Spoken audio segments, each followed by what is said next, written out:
नमस्कार, TNN 24 news में फिर एक बार आपका स्वागत है। मैं हूं रियाज शेख। भारत की नारी इतनी सक्षम है कि मर्द के कंधे से कंधा लगाकर चलने और उसके बराबरी में काम करने के लिए हमारे भारत की नारी सक्षम बताई जाती हैं। और काम जो है, आज आप देख रहे हैं कि सोशल मीडिया पर भी आपने कहीं देखा होगा कि हमारे भारत की नारी जहाज़ तक ऑपरेट कर रही है।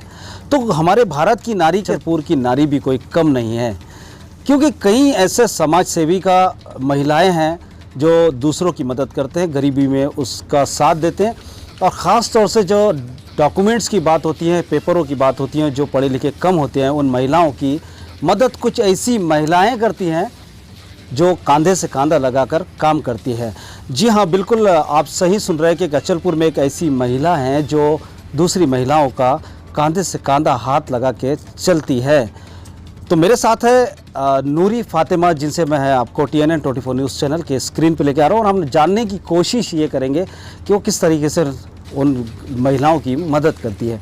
आपका स्वागत है TNN में। बहुत शुक्रिया सर। किस तरीके से आप लोगों की मदद करती है, महिलाओं की मदद करती हैं? सर जैसे कि अगर किसी का राशन कार्ड बनवाने का है, आई कार्ड बनवाने का है, और कूपन जैसा हैंडीकैप बच्चों के सर्टिफिकेट बनाने के, संजय गांधी, श्रावण बाण, टोटल जो भी जैसा स्कीम है टोटल सब मैं करके। पहले आपका नाम बता दीजिए, आपका परिचय दे दीजिए। जी, मेरा नाम नूरजा फातिमा है और मुझे सब नूरी नूरी बोलते हैं। अच्छा, तो ये किस तरीके से काम करती है आप? क्या आप कोई पार्टी से करती हैं या वैसे ही करती है? नहीं, मैं परार की कार्यकर्ता हूँ और एक सोशल वर्कर हूँ। जैसा मेरे में एक ऐसा जुज्बा है कि जैसा मैं किसी को मैं रोता हुआ नहीं देख सकती। जैसा जो लेडीज़ है वो मेरे घर पे आती, बहुत अच्छी बात, और वो ये बोलती कोई चलता नहीं उनके साथ में। जैसा कोई जाते तहसील तक के जाते हैं, जैसा उनको आरसी की बहुत प्रॉब्लम चल रही है अनाज की। अभी लोग कोरोना के जैसे तो आधे से ज़्यादा लोग मर चुके सर यहाँ पे। तो उन्हें अनाज नहीं मिला, जिसे अनाज मिलना चाहिए उन्हें अनाज। तो असल में औरतें मेरे घर पे आती, वो मुझसे बोलती है कि आप चलो ज़रा सा, आप बात करो, आप परार की कार्यकर्ता है, अनाज के लिए चलो। या फिर किसी के संजय गांधी के पैसे रुक जा रहा है, श्रावण बार के पैसे नहीं मिल रहे, उनकी केस करने की है, मतिमन का जैसा सर्टिफिकेट बना के देने का, हैंडीकैप को गाड़ियों के, टोटल सब सर काम करके देती। अब तक के क्या क्या किया आपने? क्या लोगों की मदद की, किस तरीके से किया है? सर मैंने लॉकडाउन में भी लोगों की बहुत मदद की, जितना मेरे से हो सका उतना किया। और आधे से ज़्यादा मैंने ऐसे 500-600 कार्ड बना के दिए, राशन कार्ड बना के दिए, संजय गांधी के केस करके दिए, और हैंडीकैपों को गाड़ियाँ दिलाई मैंने। जो बच्चे थे मतिमन, उनके कार्ड बनवा के ला के दी इरविन से, टोटल सब करके दी। अच्छा, ये सब काम करने में किन दिक्कतों का सामना करना पड़ता है? कैसी तकलीफें? बहुत तकलीफें उठानी पड़ती सर। किसी के पास जाओ, अपन चैम्बर में उनके ऑफिस पे जाओ, कोई डांट देता, कोई अच्छे से सब बात नहीं करता, मतलब अधिकारी लोग कोऑपरेट नहीं करते। फिर जैसा भाऊ का नाम बताओ, जैसा मेरे एक समझ जाओ, मैं भाऊ के वजह से जैसा थोड़ा आगे बढ़ती हूँ। आमदार और पालक मंत्री बच्चू भाऊ की बात, उनकी वजह से हम औरतों को बहुत मतलब सुविधा मिली कि हम बोलते कि भाऊ के यहाँ से आए, हम ऑफिस से आए, मतलब हंसकर भैया ने, जेडी भैया ने भेजे, तो टोटल उनका अगर काम बता दो तहसील में जैसा काम हो जाती। लेकिन इस पर से अंदाज़ा ये लगाया जाता कि अगर भाऊ का अगर वहाँ बात ना करे या कोई ऐसे सोर्सेज ना लेके जाए हम तहसील में या कहीं और, तो उस वक्त अधिकारी लोग काम नहीं करते। मतलब ये उन लोगों का काम है जो पढ़े लिखे नहीं रहते, ज़्यादा लेडीज़, उनको ज़्यादा तकलीफ आती है। बहुत तकलीफ आती सर। अभी तो इतनी खतरनाक तकलीफ चालू है, सिर्फ आरसी की प्रॉब्लम चालू है तहसील में। लाइनों में औरतें 10-10 रुपये दे के, 15 रुपये टिकट होगी सर ऑटो की, जिनके उनके खाने बर्तन धोने जा रहे हैं औरतें, वो करने जा रहे हैं। एक ही घर में 4-4, 5-5 बच्चे, मगर उन्हें अनाज नहीं मिल रहा। लाइन में लाके खड़े हो जाते, वहाँ पे 3-3, 4-4 घर थे, लॉगिंग की प्रॉब्लम हो जाती, कहीं नेट बंद हो जाता, फिर 3-4 दिन के बाद जाओ, फिर पावती फाड़ो, फिर 3-4 दिन के बाद जाओ, फिर पावती फाड़ो। फिर वो औरतें मेरे कहने आती कि भाई ये महीने में भी तो अनाज नहीं मिला, वो महीने में भी तो अनाज नहीं मिला, एन नंबर मिल जा रहा राशन कार्ड के ऊपर, मगर आरसी नहीं मिली। आरसी की इतनी परेशानी है कि मैं आपको बोल नहीं सकती। मैं जितने मंत्री है, मेंबर है, जैसे उनसे मैं एक निवेदन करना चाहती है कि रिक्वेस्ट कर रही, आरजू कर रही कि जो उन गरीबों को झाँक कर देखो, जो गरीब है अपने अचलपुर में।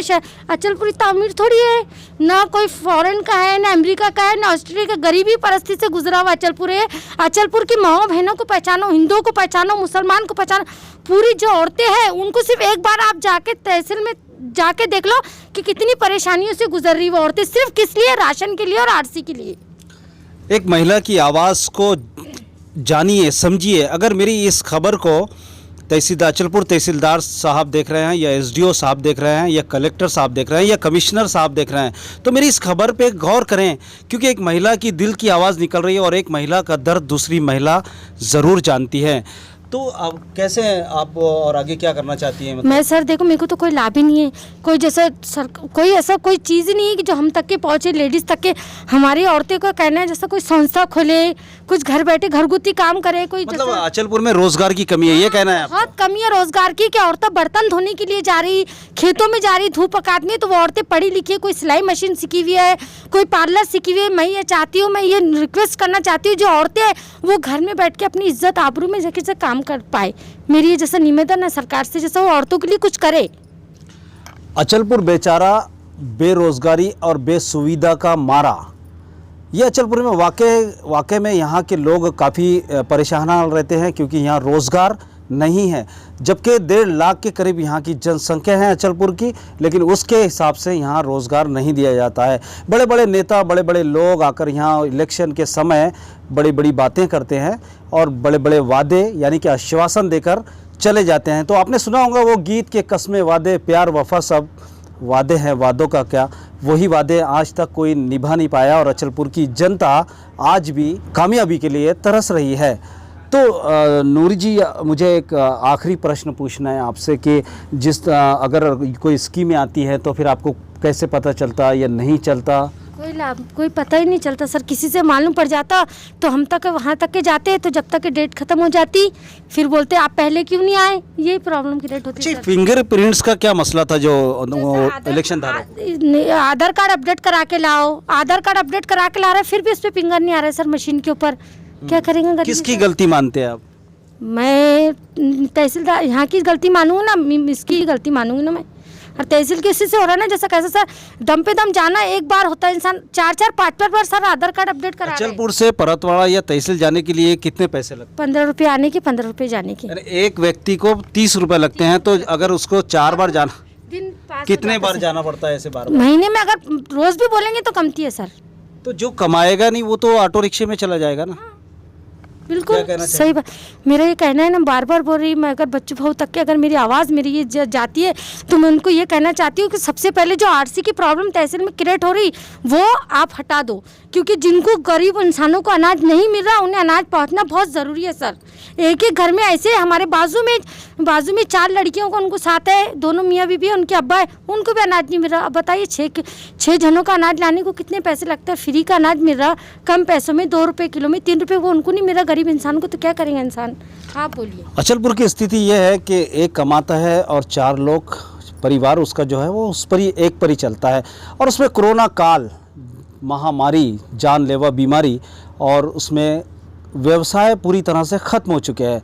तो कहीं ना कहीं जो शासन की ओर से आने वाला राशन है उसमें भी दिक्कतों का सामना अचलपुर के वासियों को करना पड़ रहा है। तो ये अगर आप जो भी अधिकारी मेरी इस खबर को देख रहे हैं तो ख़ास तौर पे अचलपुर पर ध्यान दें, ताकि वहाँ की जनता अच्छे से अपना जीवन व्यापन कर सके। तो आगे भी बने रहिए मेरे साथ और देखते रहिए TNN 24 news. Cameraman Sanjay Tiwari के साथ रिया शेख, अचलपुर।